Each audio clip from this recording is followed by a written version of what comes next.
Sometimes you may want to run your own fire server locally just to do more testing, and you may not always want to depend on the hosted fire server that we host. So let's take a look at how you can host this on your own machine using Docker and Docker Compose. If you don't have Docker already installed, we'll leave a link down below. You can check out how to install this. Here I'm using OrbStack. This is Mac only, but it's pretty good for running Docker on Mac. To learn more about FHIR, we just released an entire course on FHIR and it's completely free. You can just go to our website, and then I'll also put a link down below. You can enroll in this course for free today. So what I have here is a Docker Compose file, and this defines all the different services that you need in order to set up your FHIR server. Now again, I'll leave a link to both the Docker Compose as well as this happy.application.yaml file down below. Do check that out. Now, this is just configuration where we are telling HAPI FHIR, and again, that's the server that we are using to run if the FHIR server. This is an open source project that's been going on for more than 10 years, and it's maintained by Smile CDR, the folks at Canada. Now, this again defines what the image to use, and we are using HAPI FHIR version 7, and we are telling that we want to load up a configuration from HAPI, and HAPI is defined as this file right here. Okay. Now we also have a database and we are using Postgres 14. You can use Postgres 15, 16, whichever you want. And we are defining a very secure password here, but please do change it if you're running this in production.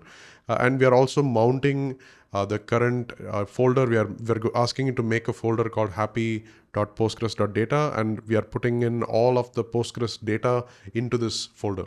So even if our container restarts, we'll have a folder here that has all the data. So let's run this. All you need to do is do Docker compose up.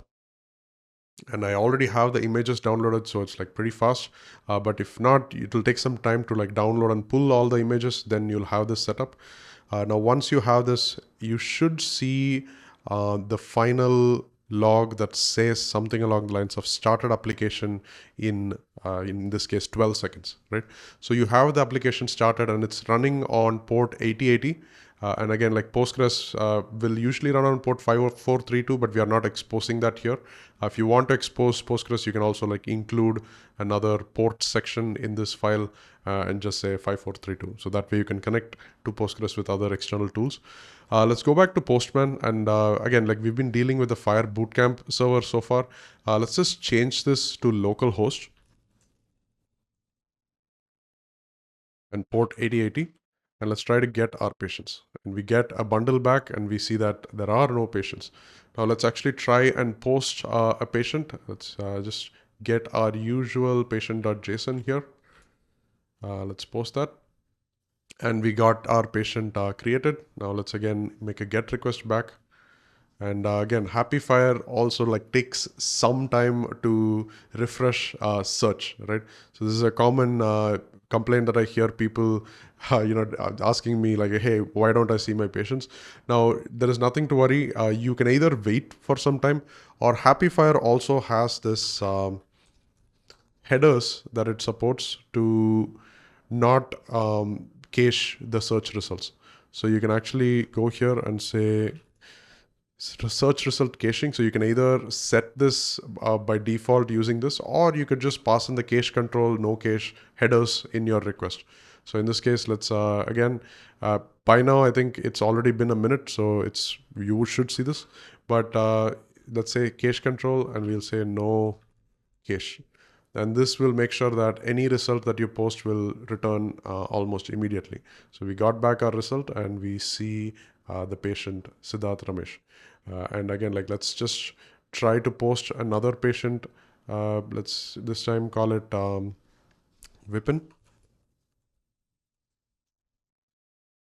Vipin Santosh. Again, Vipin is the instructor for our bootcamp. So let's post Vipin. And we again posted Vipin. So let's again get this back. And this time we should see all of the results immediately. So we see 2 and we see Sidharth as well as Vipin, right? And if you don't have this cache control header, then you'll only see Sidharth. And again, this is a known behavior with HAPI FHIR, so nothing to be worried about. But you can always use the cache control to get the latest results. So that's how you set HAPI FHIR up locally using Docker and Docker Compose. Again, do check out the resources down below and set your own server up